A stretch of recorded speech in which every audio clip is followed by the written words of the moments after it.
বাড়ি প্রত্যেকেরই, এবং ঘরের মধ্যেই পায়খানা বাথরুম, টয়লেট ঘরের মধ্যেই। তো সেক্ষেত্রে কি হয়, এই টয়লেট মানেই হচ্ছে রাহু, অর্থাৎ যে কমকটা থাকে বা যে ইন্ডিয়ানটা থাকে সেটাই হচ্ছে রাহু। আমরা কিন্তু নিজেই রাহুকে কি করি, আমাদের ঘরের মধ্যে নিয়ে এসেছি। টয়লেটকে যখনই আমরা ঘরের মধ্যে প্রবেশ করিয়েছি, রাহুকে আমরা নিজেদের ঘরে ডেকে নিয়ে এসেছি যে আসো তুমি আমার ঘরে বিরাজমান হও। এবার এবার এই রাহুকে শান্ত করবার জন্য কি করবেন, টয়লেটে কি রাখবেন? প্রথমেই একটা কাচের বাটি নেবেন, তার মধ্যে নুন ভর্তি করবেন, করে সেটা বাথরুমে রেখে দেবেন। প্রত্যেক শনিবার দিন করে ওই নুনটাকে ফ্ল্যাশ আউট করে দেবেন, নুনটাকে চেঞ্জ করবেন, আবার নতুন নুন রাখবেন।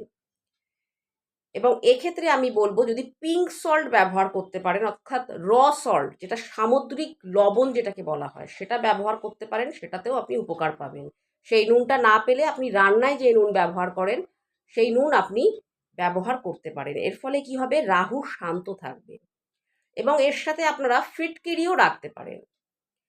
এই ফিটকিরিটা তো নষ্ট হবে না, ফিটকিরিটা কি করবেন, প্রত্যেক শনিবার দিনকে ধুয়ে দেবেন, ধুয়ে আবার একটা কাচের বাটিতে রেখে দেবেন, এবং বাটি দুটো বাথরুমে একটু পরিষ্কার জায়গায় রাখবেন, একটাতে ফিটকিরি একটাতে নুন। শনিবার করে চেঞ্জ করবেন, দেখবেন রাহুর অশুভ প্রভাব দূর হবে। এটা প্রত্যেকে করতে পারেন।